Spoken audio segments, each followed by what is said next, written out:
de exceção. Ah, eu esqueci disso, né? Verdade. Valeu, obrigado. Problema. Nós vivemos um tempo de exceção, um tempo de uma janela na história da igreja, uma janela promovida de uma certa forma pela evangelização, vasta evangelização que sofreu principalmente a parte ocidental do mundo. E mesmo em lugares bem evangelizados, nem sempre a liberdade, mesmo que garantida por lei, ela é uma realidade plena. Nós temos a realidade da perseguição em países considerados democráticos, como o México, por exemplo. Se não me engano, 30º lugar na lista de classificação da perseguição. Se você vai ali para a região mais rica do México e você vai para a região mais, vamos dizer assim, não geograficamente, mas politicamente mais central, teoricamente você não tem perseguição, tem igrejas, tem liberdade. Mas você vai para estados, províncias mexicanas mais periféricas, em que o crime organizado tomou conta, as tradições dos povos antigos de onde vem a população daqueles lugares, ali a perseguição é mais acirrada. Ali realmente há perseguição a ponto de constar em 30º lugar na lista de perseguição da Missão Portas Abertas, por exemplo. Nós podemos sofrer perseguições leves no nosso país. Ainda temos ampla liberdade de pregar. Agora, isso é algo que reforça a nossa responsabilidade por pregar o Evangelho. Na verdade, a responsabilidade ela não muda nunca. A sabedoria, a estratégia, a capacidade de comunicar é algo que nós precisamos sempre buscar no poder do Espírito Santo, na oração, no debruçar-se sobre a palavra, para a gente poder compartilhar isso com o maior número de pessoas que a gente puder. Isso sempre foi e nós vemos vamos dizer assim, o querer do Senhor. Esse é o querer do Espírito Santo em todo o livro de Atos. Isso é expresso de forma muito clara. O sentimento de urgência que os missionários têm ao longo do livro de Atos é algo que precisa habitar o nosso coração. O encargo que o apóstolo Paulo carrega do testemunho do Evangelho e como ele reforça isso para as igrejas nas suas cartas, como também os demais apóstolos, em maior ou menor grau, conforme a proposição dos seus escritos, das suas cartas, é também visível a leitura de que a pregação do Evangelho é algo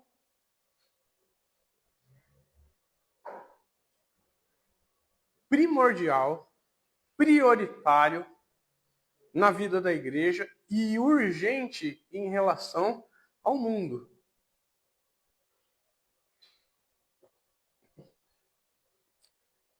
Nós vemos que o apóstolo Paulo e Silas são cidadãos romanos, lá em Atos 16. Eles sofreram a injustiça.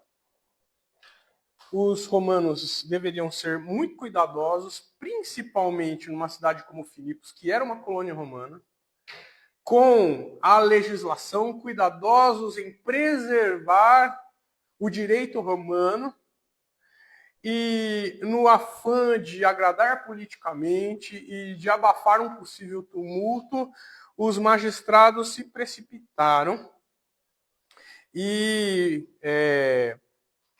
surraram Paulo e Silas em público e os jogaram no cárcere sem a menor possibilidade de defesa ou de... Eita, tem coisa aqui. Não vai passar? Não?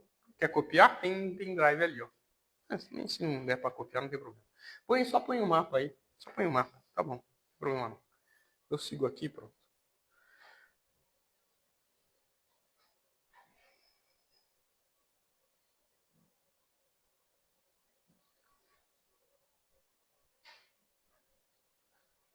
E eles acabaram sofrendo essa injustiça aí, quando os magistrados simplesmente falaram para eles serem libertos da prisão no dia seguinte. Paulo falou, opa. Eles mandaram assim os oficiais de justiça e falaram, vamos lá, sai, vou libertar vocês. Aí sai na surdina. Para não dar problema. Ele falou assim, não, avisa os magistrados que nós somos cidadãos romanos. E que nós fomos açoitados publicamente, eles nos recolheram ao cárcere sem um processo formal. Aqueles homens ficaram com medo. Porque o tiro saiu pela culatra. Eles queriam manter o seu status político e abafar um tumulto para manter a Pax Romana e acabaram quebrando, infringindo o direito romano com 2 cidadãos romanos que poderiam, com vastas testemunhas, acusá-los de tudo isso. Era pior do que antes. Então eles correm, vão lá pessoalmente e pedem, vão lá e soltam eles publicamente, relaxam-lhes a prisão, lembrando do formato da cidade, né? Nós tínhamos a praça, a ágora, e aquele era o centro da cidade, tudo ficava ali meio em volta. Então os magistrados acabam libertando Paulo e Silas publicamente, e Paulo fez isso. Paulo não queria vingança, Paulo não iria denunciá-los, mas Paulo fez isso para que ficasse claro para aquelas pessoas que os pregadores do evangelho eram inocentes e que não havia nada que lhes impedisse de pregar o evangelho e que eles não eram uma ameaça para a cidade. E eles fizeram isso para a proteção dos crentes que estavam ali, os novos crentes, novos convertidos. Versículo 40 de Atos 16 diz, tendo-se retirado do cárcere, dirigiram-se para a casa de Lídia e, vendo os irmãos, os confortaram. Não foram os irmãos que confortaram Paulo e Silas, foram Paulo e Silas que confortaram os irmãos. A gente vê aqui uma lição de liderança muito importante.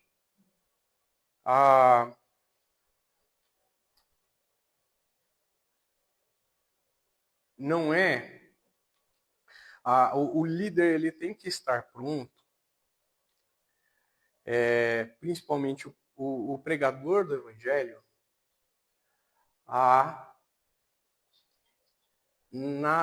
o líder cristão ele deve ser maduro o suficiente para agir como Paulo e Silas agiram.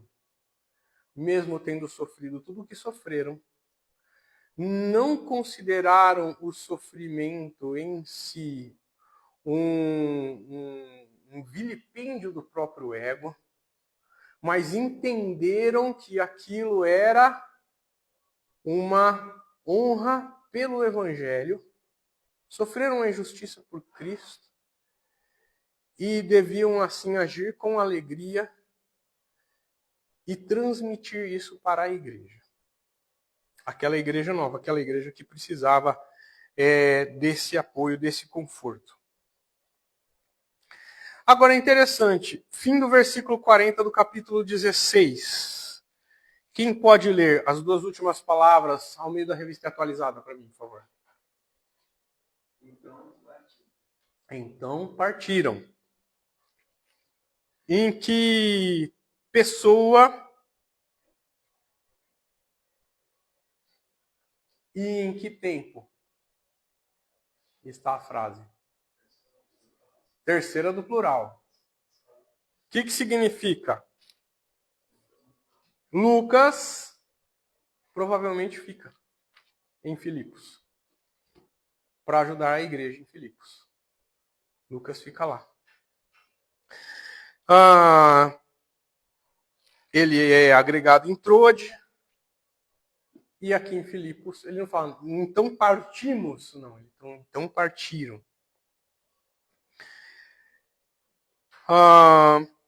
Tendo passado por Anfípolis e Apolônia, cadê o mapinha? Vamos ver o mapinha. Esse é capítulo 17, versículo 1. Está um pouco escuro, mas nós vamos tentar aqui. Ó. Troade, aqui Filipos, certo? A setinha, o nome Filipos está aqui, a setinha está jogando para cá. Anfípolis, Apolônia, Tessalônica. Aqui está a nossa história hoje, tá?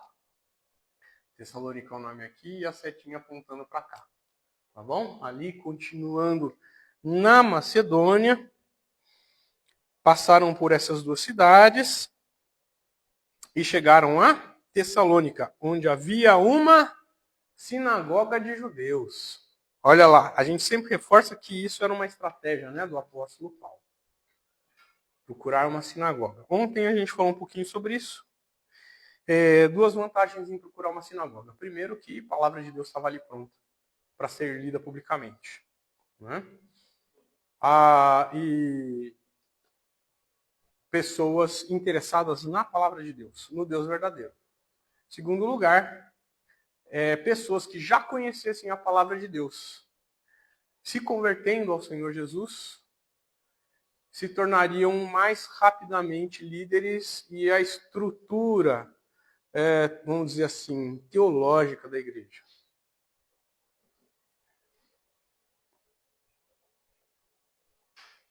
Versículo 2. Paulo, segundo o seu costume, foi procurá-los e por 3 sábados arrazoou com eles.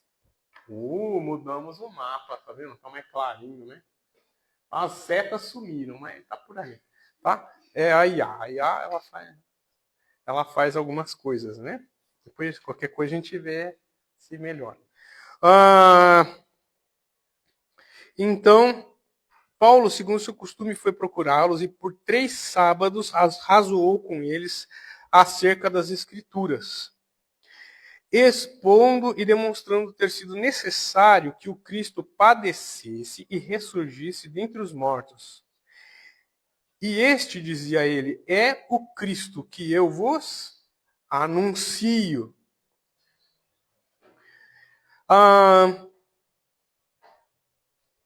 Interessante, né? Arrazoou com 2 Os, não é arrasou com um O só, tá? Não é assim, Paulo arrasou com isso. Não é isso. Arrazoar é considerar, pensar, raciocinar e levar as pessoas a uma conclusão, tá certo? Então, nós vamos fazer um pequeno exercício que talvez seja... Aqui eu tenho umas imagenzinhas, né? Por isso que eu falei, deu errado isso aqui, mas tá bom. Aqui, né? Paulo, Silas e Timóteo chegando a Tessalônica. Paulo na sinagoga. Eu falei para ele, mantenha a fidelidade histórico-arqueológica nas figuras. Então, ali Paulo na sinagoga, tá certo? Nós vamos parar ali por enquanto, tá bom? Paulo explicava e demonstrava que era necessário que o Cristo padecesse e ressurgisse dos mortos, e que este Jesus, quem eu vos anuncio, é o Cristo. Interessante que na sinagoga, eles iam, como eu já disse, eles iam ter acesso à palavra de Deus, escrita, copiada, que era copiada à mão, tá certo? Então, como a gente viu lá em Atos capítulo 13, muito provavelmente ele chegou antes, conversou, participou, falou com os chefes da sinagoga, se apresentou. Aí eles pediu permissão e assim eles provavelmente o convidaram a expor a palavra como era o costume, né? Paulo tinha suas prerrogativas judaicas, né? Era um fariseu de fariseus, né? Da tribo de Benjamim. Não que ele considerasse isso alguma coisa, isso não fazia diferença para ninguém, isso não fazia parte do seu orgulho. Ele falou, essa vaidade é refúgio, é lixo para mim. Porém, se podia servir para ganhar um espaço, o que importa era pregar o evangelho. E então,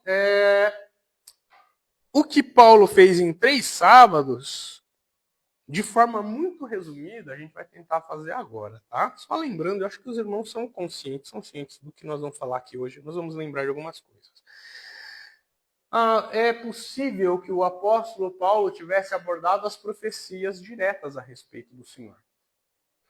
Porque ele estava razoando nas Escrituras. Isso significava que ele estava lendo o quê diante daquelas pessoas? Algum trecho do quê? Do Antigo Testamento. Era a Bíblia que tinha na época, certo?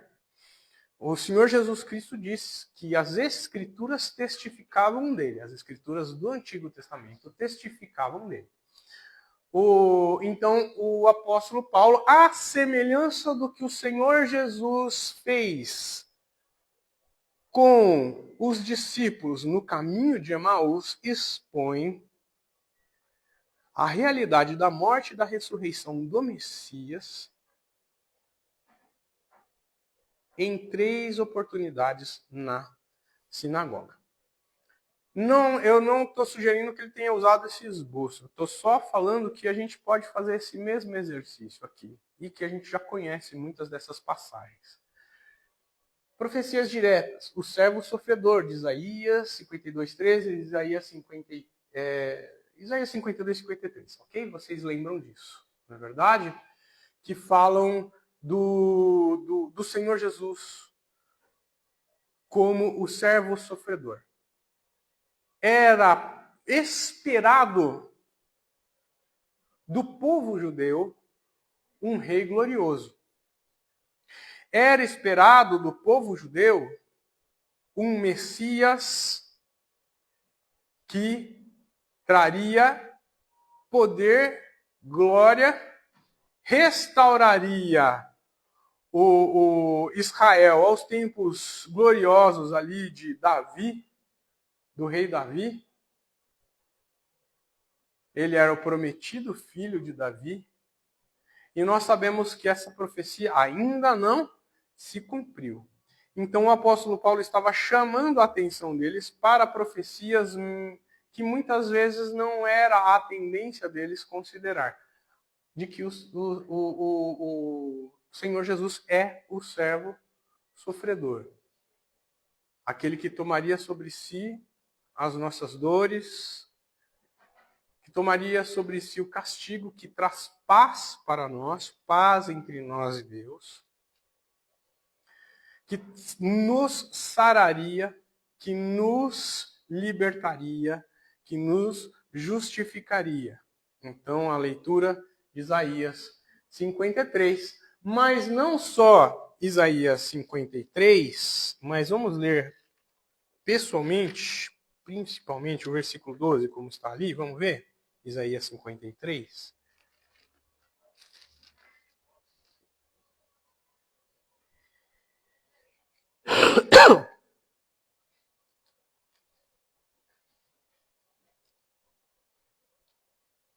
Vamos ler do 10 ao 12. Quem pode ler para nós, por favor? Bernardo, pode ler para nós? Isaías 53, do 10 ao 12. Não, meu filho. Tá ruim hoje? Valeu? Quem quiser ler para nós, pode ler, por favor.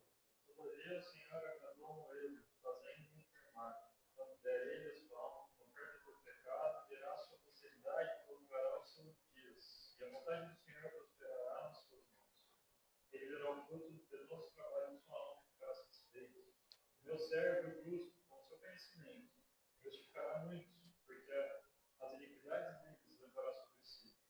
Por isso, eu lhe darei muitos como sua parte, e com os poderosos repartirá eles o despojo, porquanto derramou a sua alma na morte. Foi contado com os transgressores, contudo levou sobre si o pecado de muitos, pelos transgressores intercedentes. Nós vemos aqui algumas pistas bem interessantes. Nos é claro, muito claro, a questão da morte. Levou sobre si o pecado de muitos, pelos transgressores intercedeu, foi contado com os transgressores, derramou sua alma na morte. Ao Senhor agradou moê-lo, fazê-lo enfermar, deu sua alma como oferta pelo pecado. Mas olha só esses detalhes. Verá a sua posteridade e prolongará os seus dias. Como alguém que derrama sua alma na morte, verá a sua posteridade. Como alguém que é morto, tem seus dias prolongados. Então nós temos aqui uma menção direta à ressurreição. Ele verá o fruto do penoso trabalho. O penoso trabalho de sua alma e ficará satisfeito. Meu servo justo, com o seu conhecimento, justificará a muitos, porque as iniquidades deles levará sobre si. Então percebe que existe um ato consciente do servo de justificar, com o seu conhecimento. Não é apenas com o seu sacrifício, é também com o seu conhecimento. É algo consciente, é algo de quem está vivo. Vai ver o fruto do penoso trabalho. Não é assim, ele vai colher, mesmo sem saber. Não, ele vai ver o fruto. Ele recebe o despojo. O despojo é depois da vitória. Nunca antes da vitória.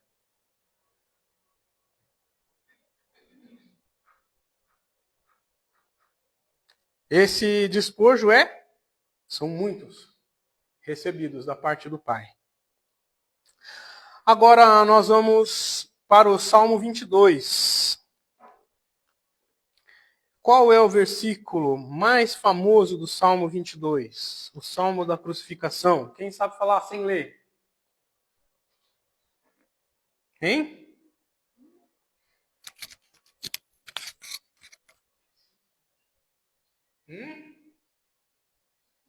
Deus meu, por que me desamparaste?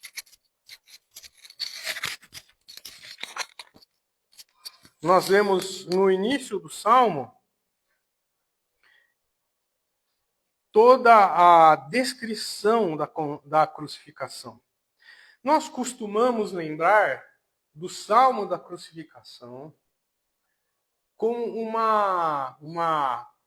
um salmo profético, com uma descrição impressionante da cena da crucificação.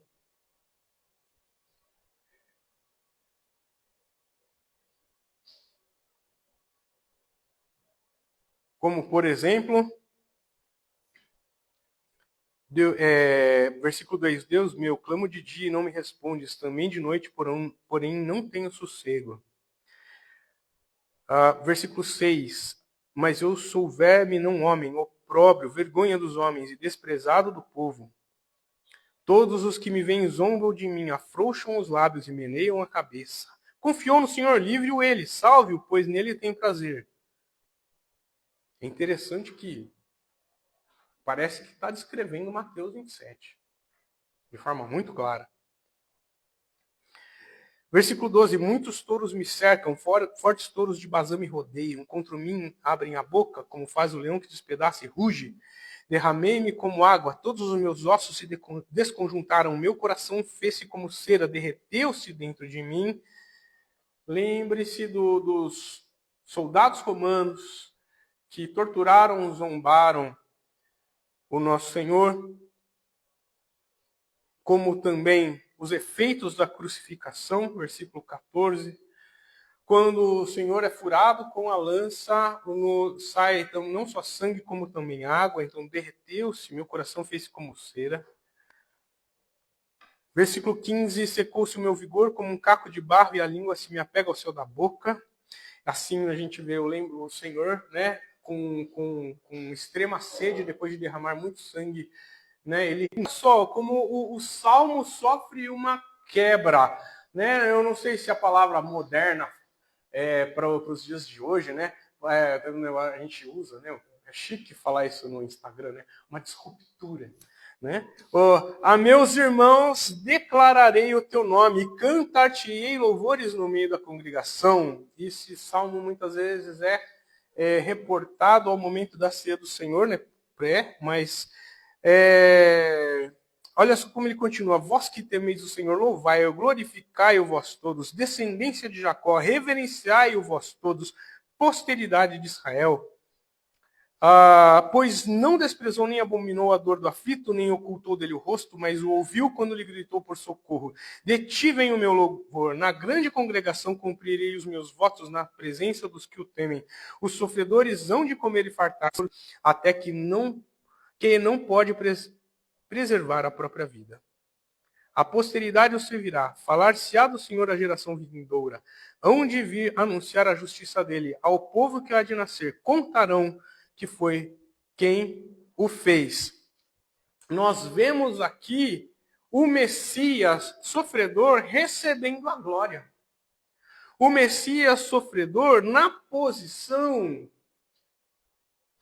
de quem está agora no trono. Nós lemos aqui um salmo que termina de forma messiânica. Não é alguém que morreu e ficou morto, mas é alguém que está vivo.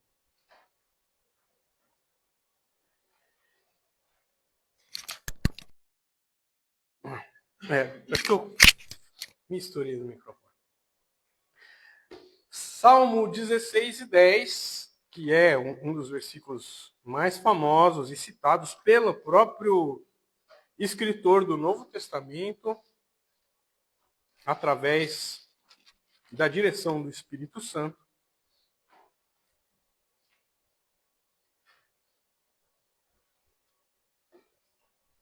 Dizendo: pois não deixarás a minha alma na morte, nem permitirás que o teu santo veja corrupção.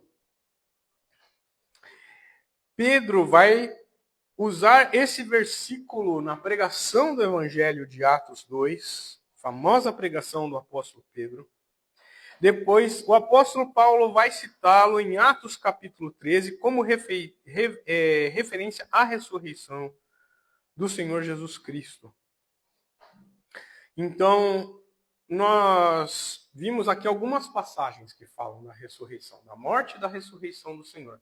Então, Paulo estava considerando, durante aqueles 3 sábados, na sinagoga, com aquela audiência que já era cativa do Deus verdadeiro, já estava interessada no Senhor. Paulo está demonstrando, trazendo um novo olhar, o cumprimento dessas profecias e dessas palavras. Também pode ser que o apóstolo Paulo falou sobre as tipologias. Nós lembramos do sacrifício de Isaac. E o próprio escritor aos Hebreus diz que Abraão recupera Isaac como uma figura da ressurreição. Então a gente tem uma tipologia. Tipologia normalmente se refere a histórias, pessoas do Antigo Testamento que de alguma forma ilustram o que viria acontecer com o nosso Senhor Jesus. Isaac é um desses tipos do Senhor. E a própria palavra nos leva a essa tipologia clara, declarada, lá em Hebreus. Figuradamente, Abraão recobra o seu filho da morte. Quando ele vai erguer, né, a faca para sacrificar seu filho Isaque, amarrado em cima do altar, o anjo fala, opa, não faça isso. Deus proveu um substituto. Aí ele ergue os olhos, vê um carneiro agarrado pelos chifres num arbusto. E Abraão vai lá e sacrifica no lugar do seu filho, simbolicamente. Abraão recebe seu filho ressurreto. E isso é um símbolo do Senhor Jesus. O sinal de Jonas, tá certo? Vamos lá para Jonas 1:17.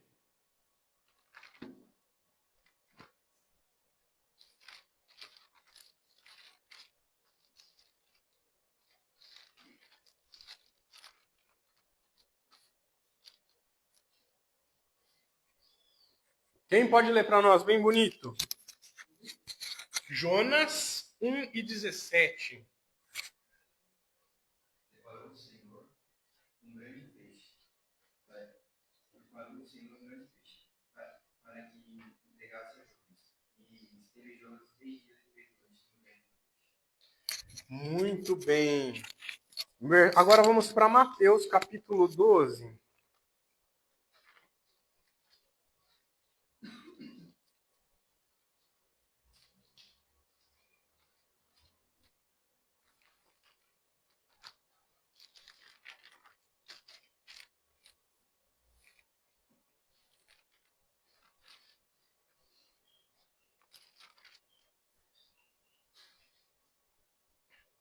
Pode ler, ali está marcado do 39, mas pode ler do 38 até o 40. Quem pode ler para nós, por favor, bem bonito? Então, alguns dos fariseus e mestres da lei disseram: Mestre, não queremos ver os nossos alunos feito por ti.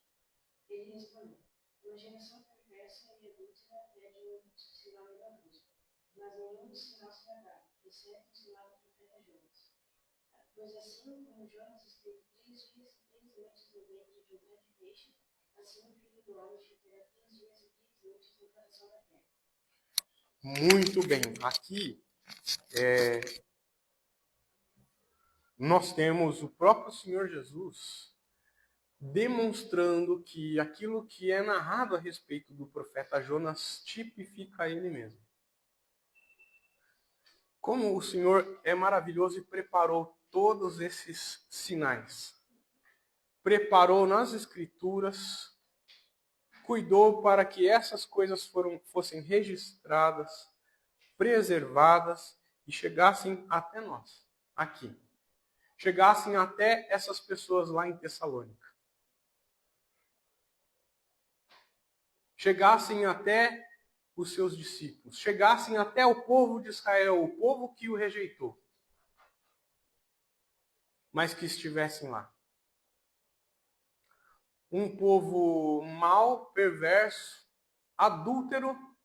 E quando a palavra de Deus fala de um povo, que um povo é adúltero, ele está querendo dizer que não serve apenas o Deus verdadeiro, trai o Deus verdadeiro. Flerta com outras doutrinas, flerta com outros deuses. E ali eles eram amantes de si mesmos, das suas próprias tradições, do seu próprio ego, das suas próprias posições políticas, do seu próprio status. Ninguém ali queria um sinal. Eles queriam apenas provar o Senhor. O Senhor sabia disso. E fala, vocês vão ter um sinal. O único sinal que vocês vão receber é o sinal do profeta Jonas. Por misericórdia, quando o Senhor deixa a sua igreja, deixa o Espírito Santo, estabelece a mensagem do Evangelho, a mensagem da salvação,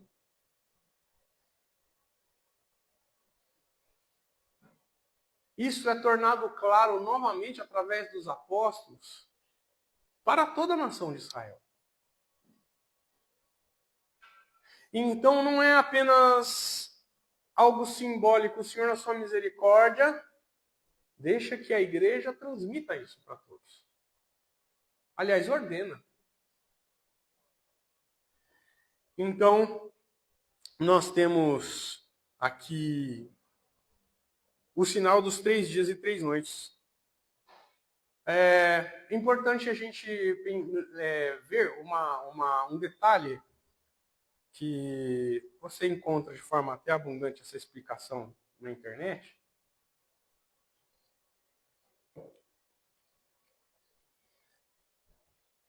Para essa expressão 3 dias e 3 noites, é meio que uma expressão idiomática, ou seja, é uma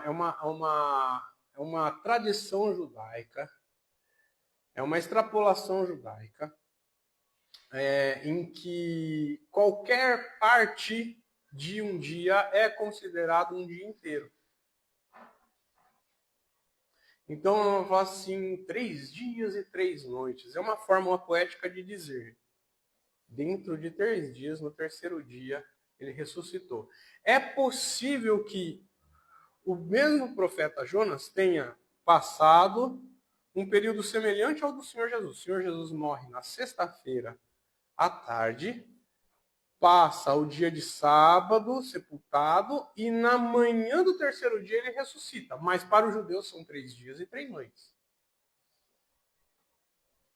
Pode ser que o profeta Jonas, da mesma maneira, foi engolido pelo grande peixe, atravessou um dia e no terceiro dia foi cuspido na praia.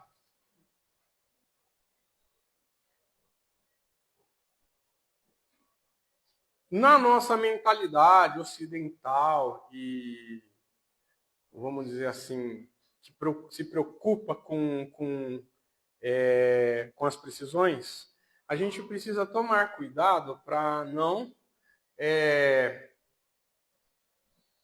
contextualizar as passagens bíblicas e levar as passagens bíblicas para a mentalidade do seu tempo.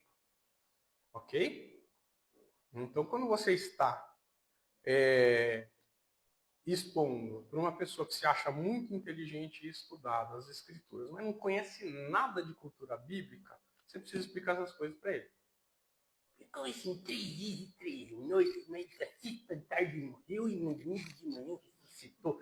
Você entendeu por quê? Porque ele não tem a informação. Tá certo? Você precisa explicar as questões do pensamento judaico. E a própria festa das primícias, nós vamos apenas citar.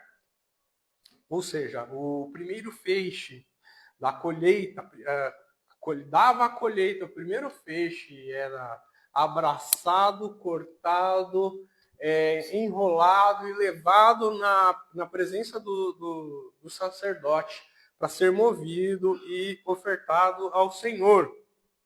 O Senhor, Jesus, ressuscita no primeiro dia da festa das primícias. Ele é a primícia dos que dormem, o primeiro que ressuscitou. Ele, então, é ali como que exaltado na presença de Deus. O primeiro homem ressurreto, glorificado, livre de toda a consequência humana que nós sofremos. E a semelhança dele seremos nós. Então, também a festa das primícias também tipificava a ressurreição do Senhor. O padrão terceiro dia, nós já falamos do profeta Jonas, mas também está em Oséias 6:2. Então, são marcas que o Senhor deixou na palavra dele. São sinais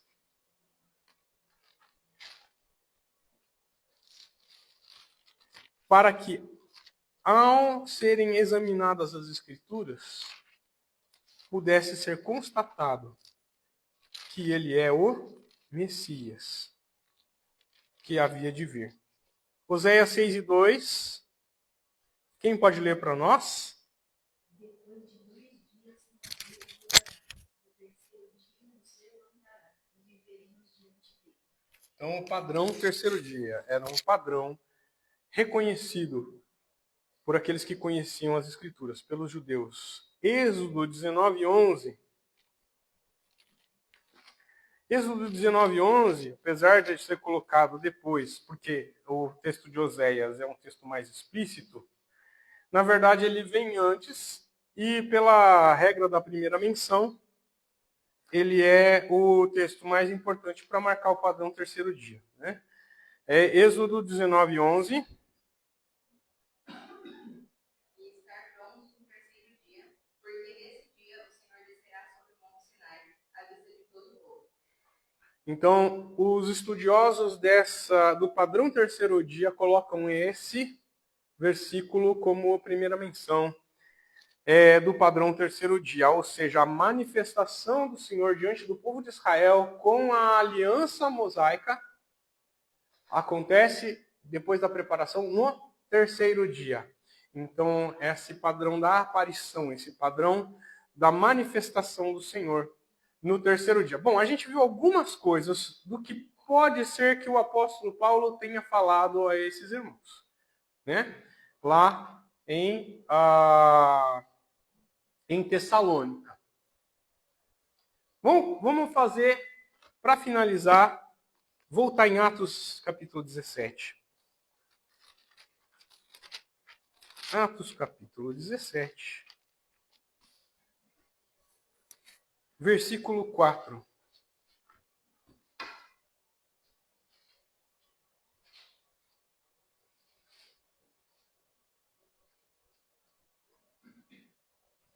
Alguns deles foram persuadidos e unidos a Paulo e Silas, bem como numerosa multidão de gregos piedosos e muitas distintas mulheres. Então, o que nós vemos aqui? Alguns daqueles dos membros da sinagoga foram persuadidos, foram unidos a Paulo. Muitos gregos piedosos, ou seja, que admiravam e tinham adquirido alguns costumes judaicos, procuravam viver os costumes judaicos, não necessariamente prosélitos. Lembra que o temente a Deus, o piedoso, é diferente do prosélito. O prosélito é aquele que foi naturalizado judeu através da circuncisão. Os piedosos ou tementes a Deus eram aqueles que passavam a acreditar no Deus verdadeiro e adotavam algumas práticas do judaísmo para si, as práticas convencionais. E muitas distintas mulheres. Então, esses irmãos, novos crentes, são unidos a Paulo e Silas.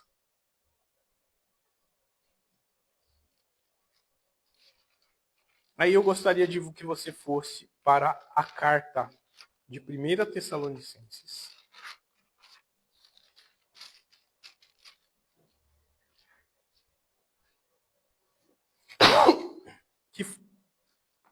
Que foi escrita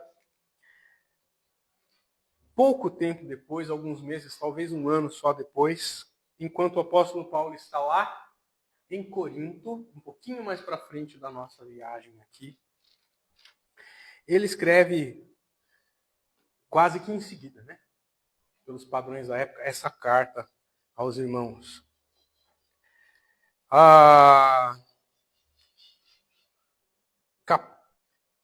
Deixa eu só ver aqui, ó.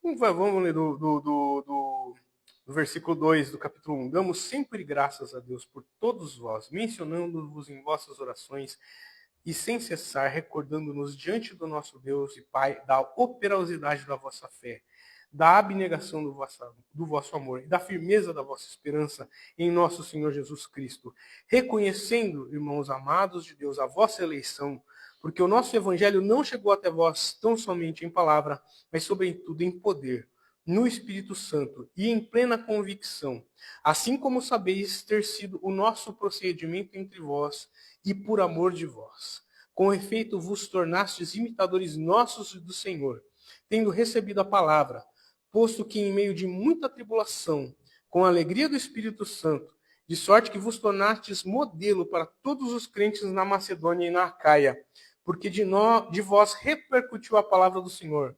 Não só na Macedônia e Acaia, mas também por toda parte se divulgou a vossa fé para com Deus, a tal ponto de não termos necessidade de acrescentar coisa alguma, pois eles mesmos, no tocante a vós, proclamam que repercussão teve o nosso ingresso no vosso meio, e como deixando os ídolos vos convertestes a Deus, para servirdes o Deus vivo e verdadeiro, e para aguardardes dos céus o Filho, a quem ele ressuscitou dentre os mortos, Jesus, que nos livra da ira vindoura. E se você continua lendo a carta aos Tessalonicenses, é como que o desdobrar do versículo 4 é como um parênteses dentro desse versículo 4 que a gente acabou de ler. E é muito gratificante ler essa carta nesse contexto.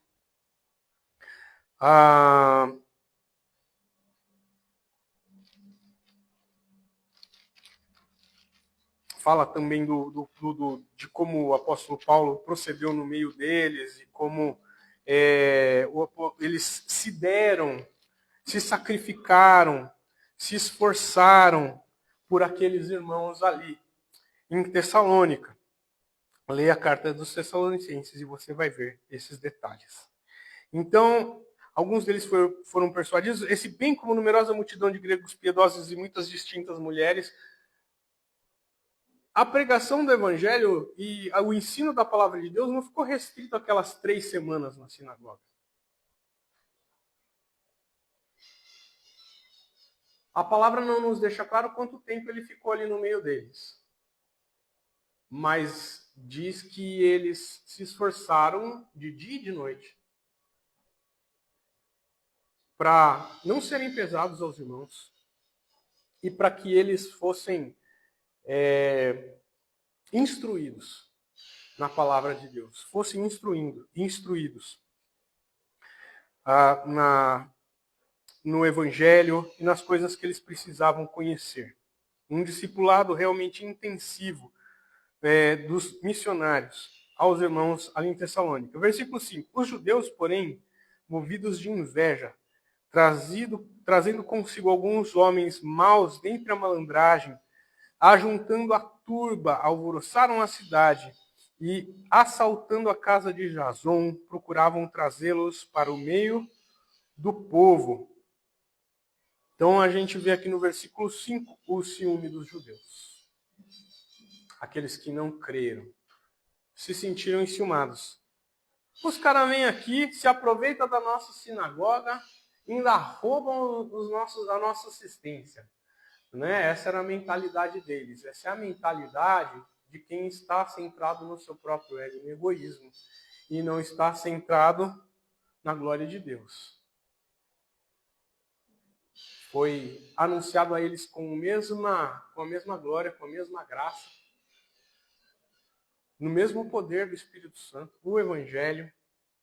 Todos ali receberam igualmente a instrução da palavra, mas o que nós vemos é que esses se fecharam para o Evangelho, tomaram-se de inveja e ainda usaram meios malignos para perseguir os missionários. Interessante, né? Nós vemos aqui um padrão humano muito claro. Eram pessoas piedosas enquanto convinha. Quando foi vantagem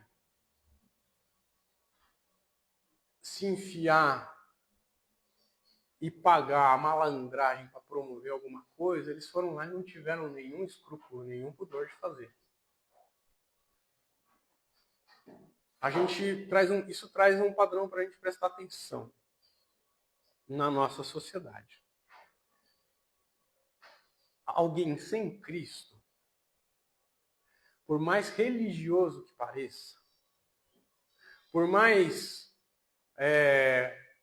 bonzinho, por mais que você diga, só falta ser crente, pode fazer essas mesmas coisas.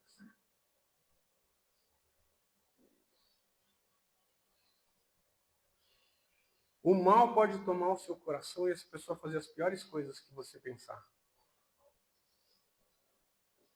Porque elas não são do Senhor. Seus corações estão entregues ao maligno.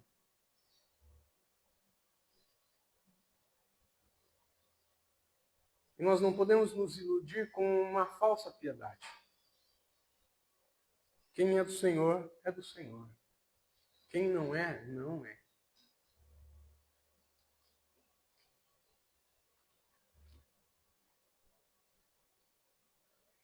E eles invadiram a casa de Jason, estavam procurando os missionários. Versículo 5. O que eles estavam querendo? Quem prestou atenção nas vezes que a gente falou sobre a Pax Romana, ou quem se lembra, né, do medo, entre aspas, né, que os romanos tinham de perder o controle da situação nas cidades onde eles governavam, no vasto Império Romano, sabe que a coisa que eles mais temiam era um tumulto, um levante. As regras eram muito rígidas, a cobrança em cima das autoridades era muito alta da parte de Roma, porque paz traz prosperidade. Para Roma, o que interessava? Prosperidade, dinheiro, glória, poder. Tumulto, o que promove? Desordem, desarrumação, bagunça, perdas de todos os tipos, custos, altos custos. O que os judeus perversamente fazem? Vão criar um tumulto aqui, uma balbúrdia, vão criar um problema, fazer uma bagunça no meio do povo, porque aí a gente vai conseguir que as autoridades façam aquilo que a gente tem mais vontade de fazer, que é destruir esses homens. Tal era o ódio provocado pela inveja. Inveja, ódio. É um padrão que acompanha o ser humano. Nos nossos dias, a gente vê isso crescendo e cada vez mais evidente. Inclusive, na ideologia política. Mas isso mora no coração do homem.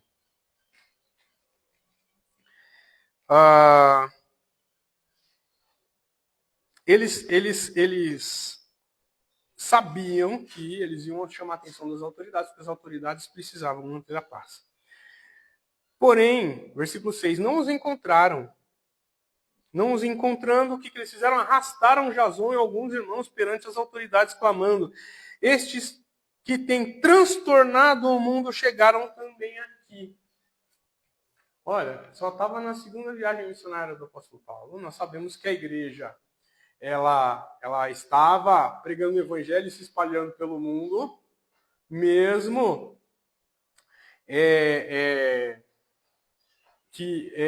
vamos dizer assim, além do próprio ministério do apóstolo Paulo, isso estava acontecendo. Nós vemos lá em Atos capítulo 11, por exemplo, Atos capítulo 8 e assim por diante. Mas, mesmo ali faziam poucos anos que a obra do evangelho estava acontecendo, e eles já são chamados de aqueles que transtornam o mundo. Essa é a percepção que o mundo tem da gente. Em algum momento a gente transtorna o mundo. quando a gente toma uma postura de honestidade, de justiça, de valores corretos, quando a gente se posiciona, a gente transtorna o mundo. Até quando alguém que não é necessariamente um crente, mas tomam uma postura de valorizar um princípio cristão, essa pessoa pode sofrer consequências. Nós temos visto isso no nosso meio.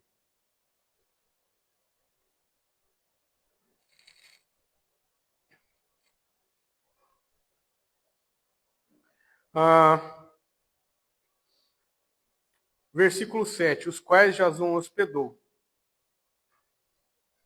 Todos estes procedem contra os decretos de César, afirmando ser Jesus outro rei. A falácia do julgamento do Senhor Jesus. Né? Engraçado que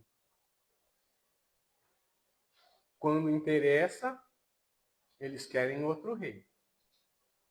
Quando não interessa, César é nosso rei. Isso é o ser humano. Isso é o coração do ser humano. Tanto a multidão, versículo 8, como as autoridades ficaram agitadas ao ouvirem essas palavras. Contudo, soltaram Jasão e os mais, após terem recebido deles a fiança estipulada. Aqui, pelo jeito, parece que houve uma averiguação. Né?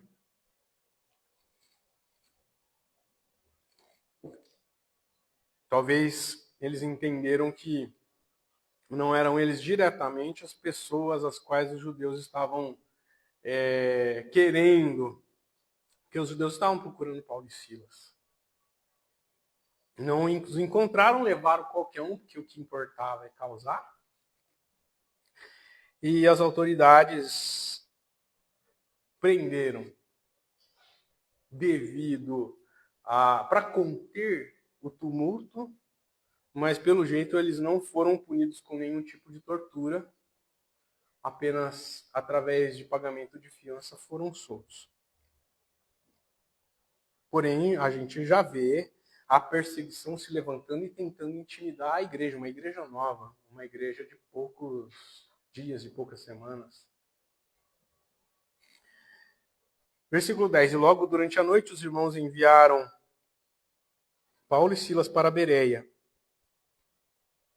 Ali chegados dirigiram-se à sinagoga dos judeus. Eles não desistem nunca. Mas a gente vai ver um pouco mais sobre os bereanos na nossa próxima oportunidade. Incansáveis, imparáveis. O Senhor preservou. Por algum motivo eles não estavam na casa de Jasão naquele dia. Naquele momento. Os irmãos dão um jeito de fazer com que eles saiam dali. E eles vão para a próxima cidade, que é Bereia. Vamos ver se o mapinha daí ajuda nós. Aqui. Será que ele inverteu? Depois a gente vê o mapa velho na próxima oportunidade, que eu acho que esse fez uma bagunça. Mas que essas considerações fiquem nos nossos corações. Esteja você na escola, esteja você no trabalho, esteja você entre seus amigos e vizinhos. A sua postura, por mais pacífico e amoroso que você seja, para aqueles que estão incomodados, para aqueles que estão mergulhados nas trevas, quando você assume posição, quando você está lidando com pessoas que não estão sensibilizadas para o Senhor, é de que você transtorna, é de que você incomoda.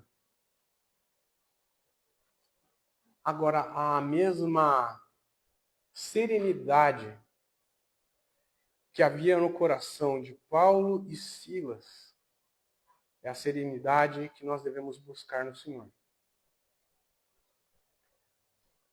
Nós não podemos baixar os nossos olhos e apenas enxergar apenas o palmo que está à frente do nosso nariz e nos limitarmos às consequências das circunstâncias. Nós precisamos olhar firmemente para o autor e consumador da nossa fé. A gente precisa correr a carreira que nos está proposta. A gente tem missão. A gente tem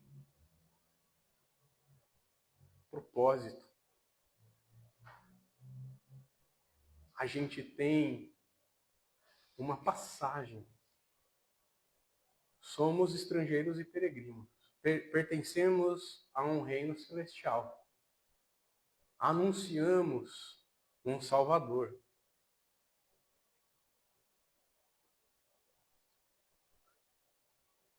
Como?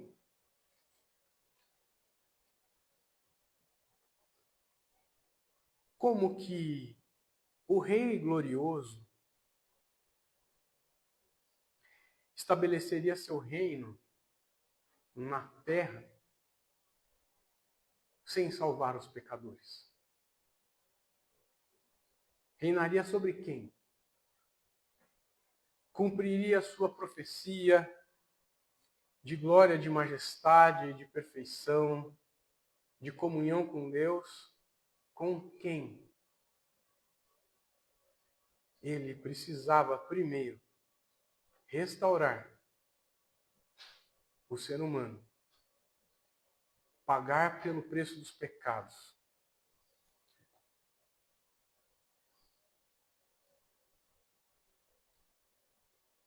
Precisava nos dar a esperança de uma nova vida, da ressurreição, do encontro com Ele. E Ele ainda estabelece de forma tão gloriosa a sua igreja, como nós temos visto abundantemente nos últimos tempos. Nos dá o privilégio de sermos os anunciadores desse Evangelho.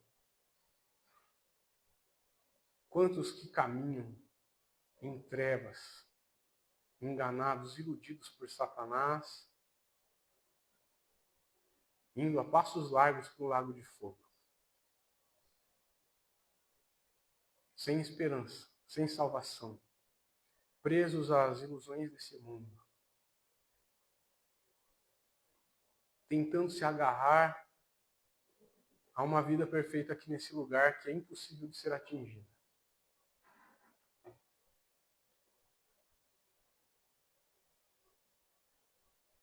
Acima de tudo, completamente ignorantes do propósito da sua própria existência. O propósito que traz alegria, satisfação plena e sentido, que é nós existimos para o nosso Deus.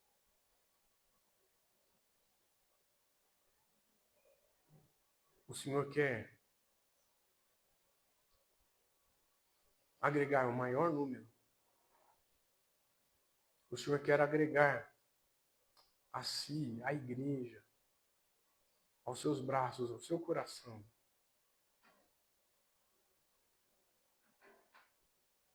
O homem perdido. Nossa missão é informar essas pessoas. Que o Senhor fortaleça os nossos corações, nos enche do Espírito, nos ajude a compartilhar o Evangelho com os que estão à nossa volta. Amém.